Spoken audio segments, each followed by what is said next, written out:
Hello, my friends. Welcome to Spiritual Conversation, honest and joyful explorations of ideas to help us connect with our true spiritual purpose and live our best lives.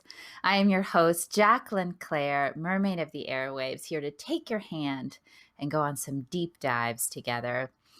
And today, I will be navigating us through some dangerous waters. But I believe that if we hold hands, that we can get through to the other side more deeply connected and with a greater capacity to be promoters of unity within our sphere. I don't know if you've noticed, but we are living in an incredibly divided time. There's pretty much nothing that we're not arguing about. Everybody's speaking, but no one says a word, said John Lennon. And that definitely seems to hold true today. And I think we are all exquisitely tender. There are so many issues that are so emotional for us. And we are dominated by talking points and slogans. And sometimes it's very hard to even understand what is being said and what is underneath, and what we actually believe and what we actually mean. So today I want to explore that topic, and specifically social justice, specifically one particular movement, in the spirit of suggesting that we may not be as different as we think that we are. And in this world of division, the kind of estrangement, so people ending friendships or not speaking or creating deep wedges between them, that I find the most heartbreaking is when it happens between people who actually fundamentally agree, who actually hold the same vision for where we want to go as a world. People who want to build and create and live in a just, fair, equitable, healthy, clean, prosperous, accepting world. And I know from my own experience that there is division happening amongst even promoters of unity. And that's silly. That's so silly, guys, because we can't build unity if we're creating division. So let's explore some of this. I want to share with you where I am coming from. Two things that are my missions in this life: to contribute and promote the oneness of mankind, that this is an axiomatic fact that humanity is one, and that it is our duty and responsibility as citizens and humans to align our inner lives and our society with this reality. And then for me, to help create bridges of understanding between people, between ideas, between our material and spiritual awareness. I often feel that I actually understand both sides of ideological arguments. And it's very difficult to mediate, even if given the opportunity, because every ideological argument is like the tip of an iceberg. And underneath is so much nuance, so much background, so much history, that it's challenging to just simplify and say, oh, no, this person is saying this and this person is saying that, and this is where you actually agree.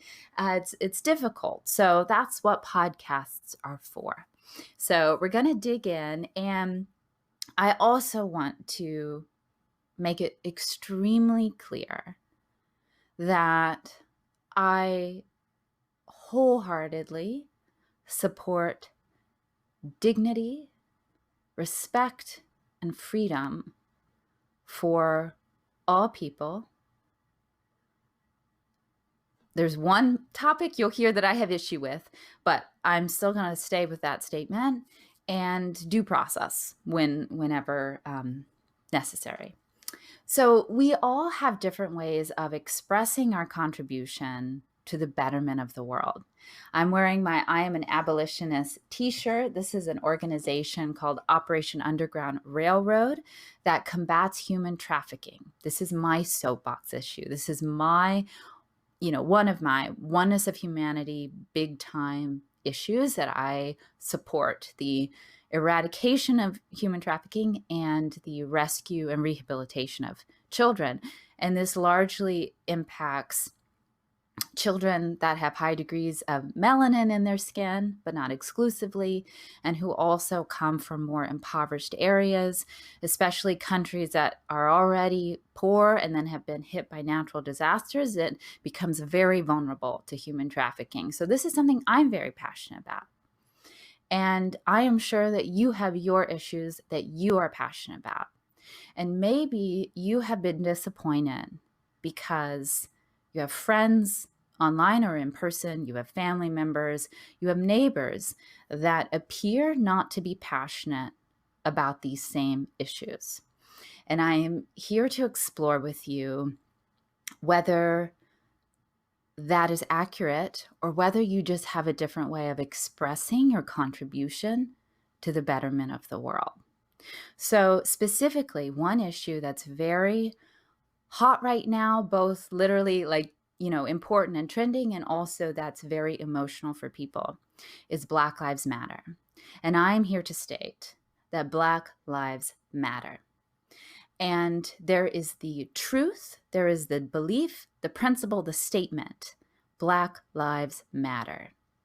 Can I get a hallelujah? And then there is also the BLM movement. And there is overlap, but these are not exactly the same thing. So again, if you encounter people in your life who don't support BLM, find out if it is the statement they don't support or if it is the movement. If it is the statement, then I'm very sorry, and I think you need to find new friends and family members. And that's possible. And I have some advice for you in that case if you realize that someone actually doesn't support this principle. And it comes from the Baha'i writings, and it's Bahá'u'lláh. And he says, if you possess a gem of understanding that other people are deprived of, share it with them in a language of utmost kindliness and goodwill. And if your hearer is receptive, then awesome, your mission is achieved. These are my own words.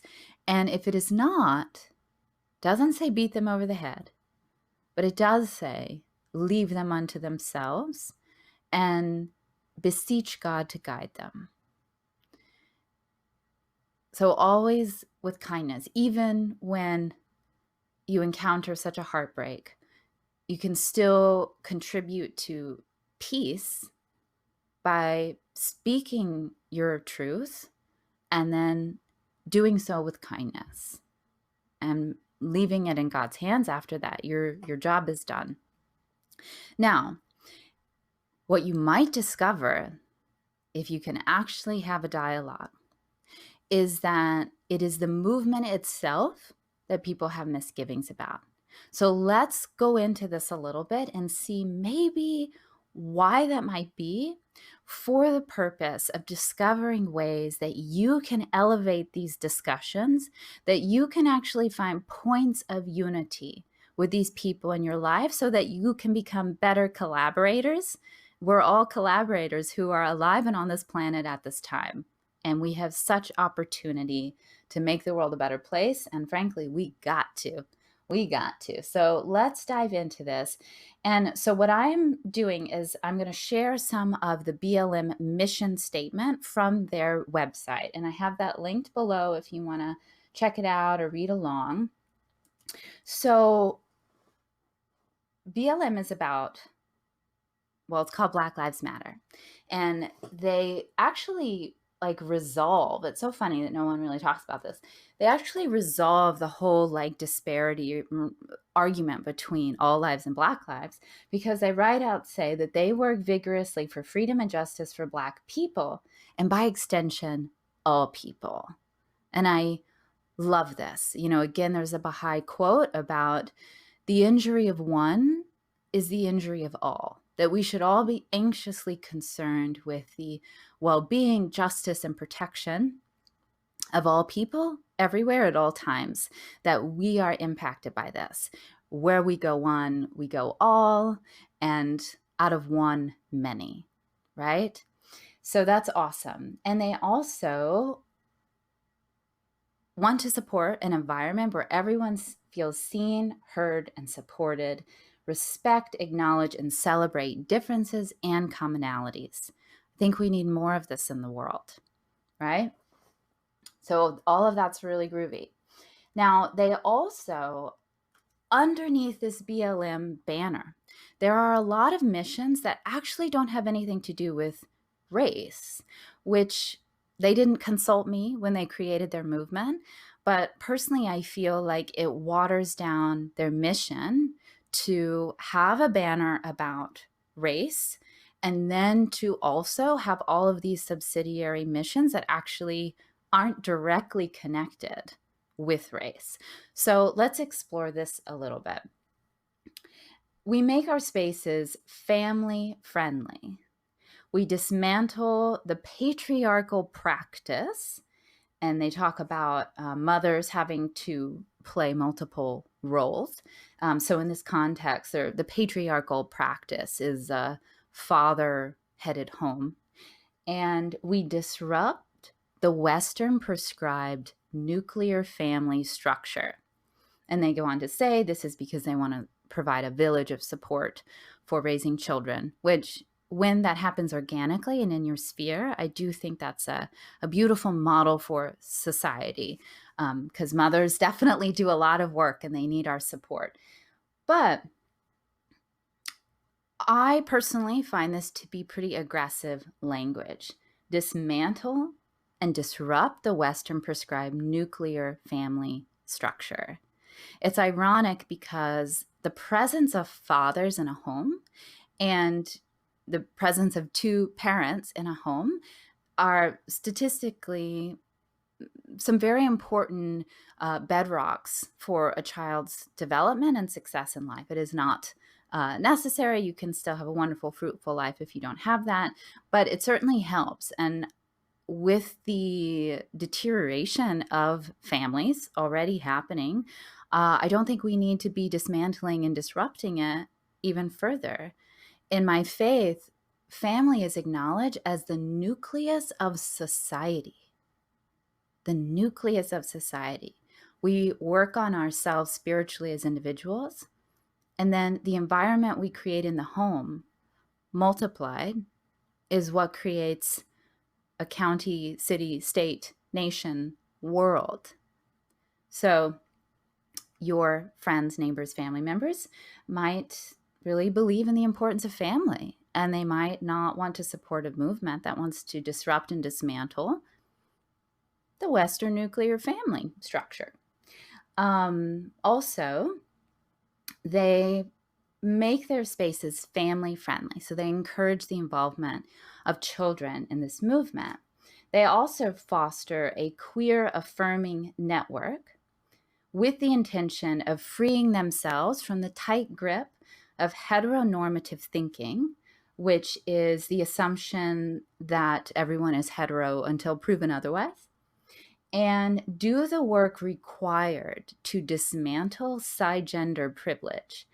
And cisgender means identifying with the gender body you were born into. So again, my mission here is not about LGBTQ or trans movements. I think that there is a place for that. Why this is under the banner of Black Lives is a little confusing for me.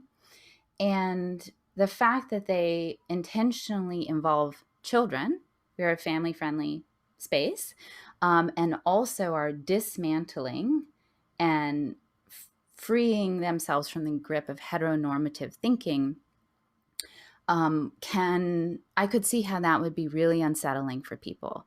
And again, I'm bothered actually, because I do care so much about the issue of racial justice and unity, and why the structure of family and identity beyond race is even part of this banner, is both dismissive to the race issue, and I think that it is unfair to children.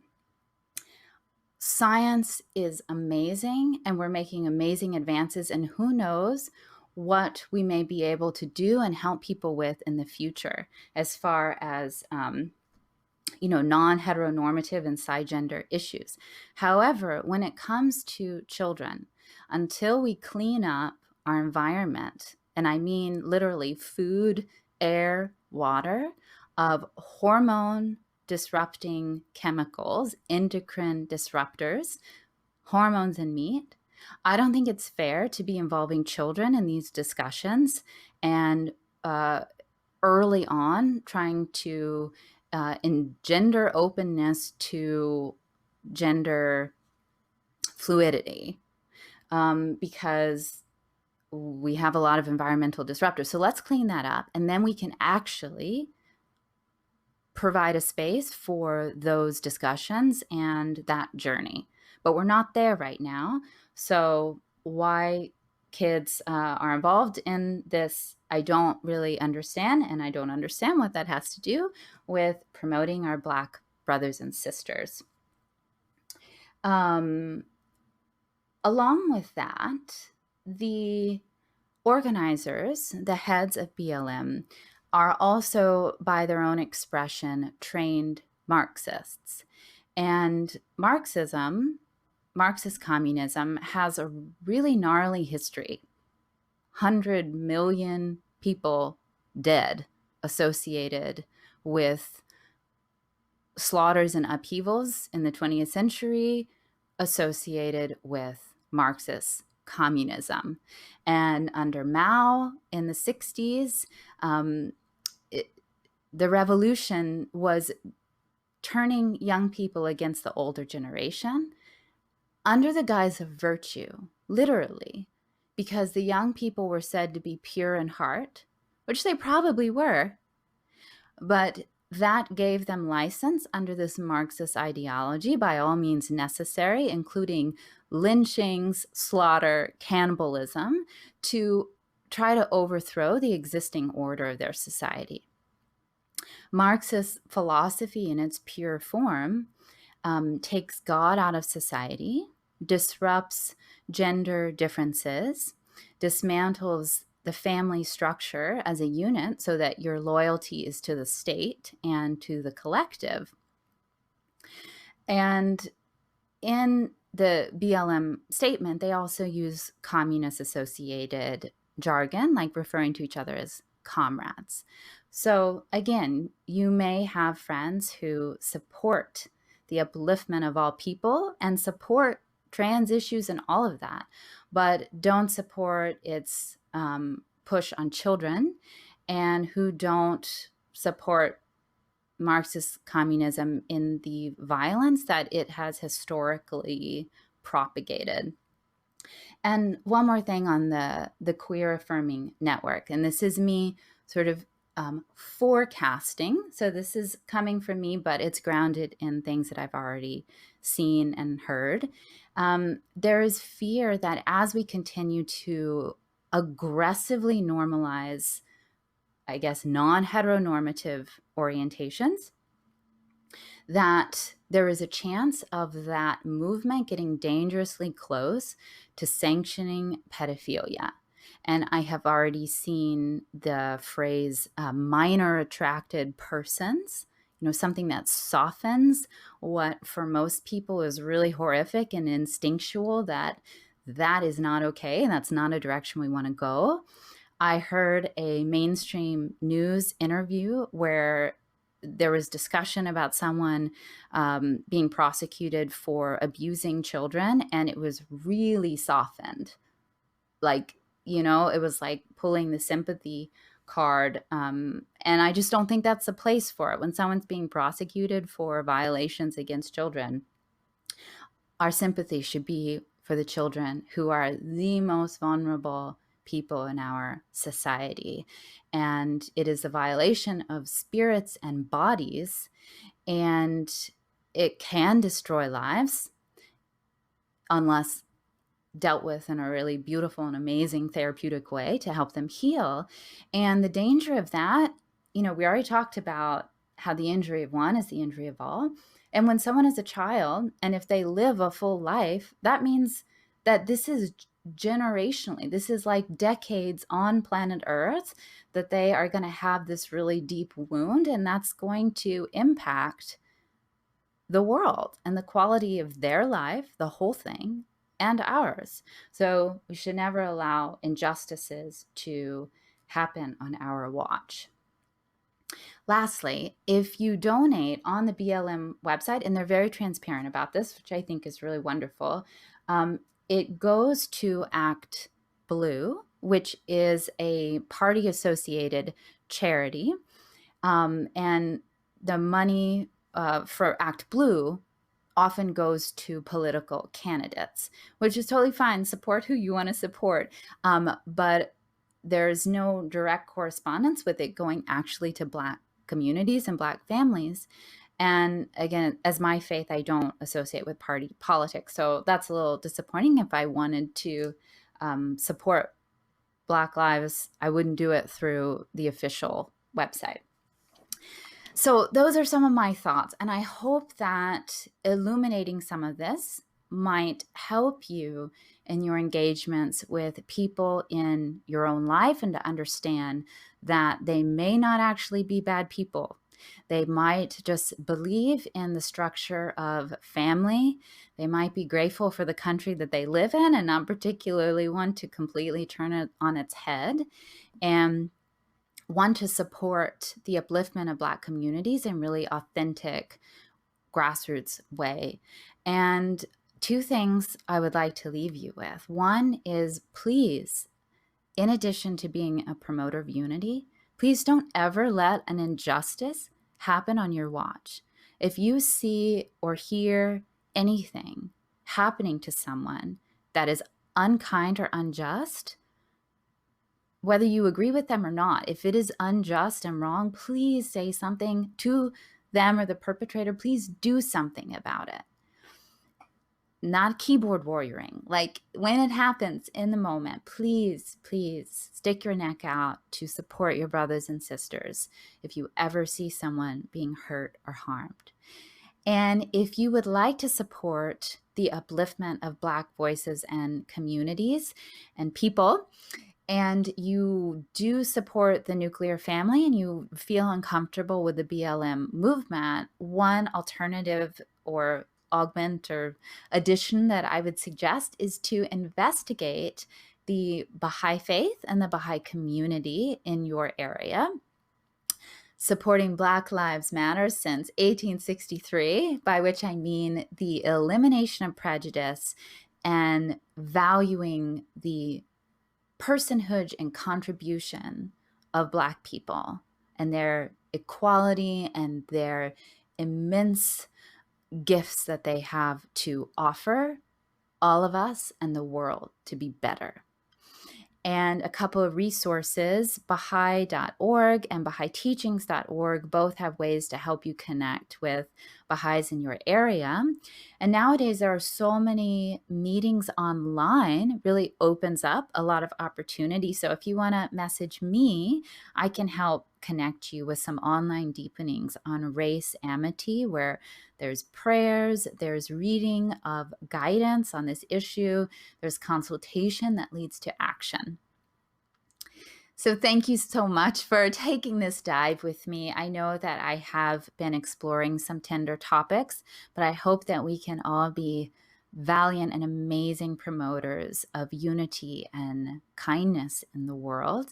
Feel free to share your thoughts and ideas with me and your responses to this episode. It is through the clash of differing opinions that the spark of truth is made manifest.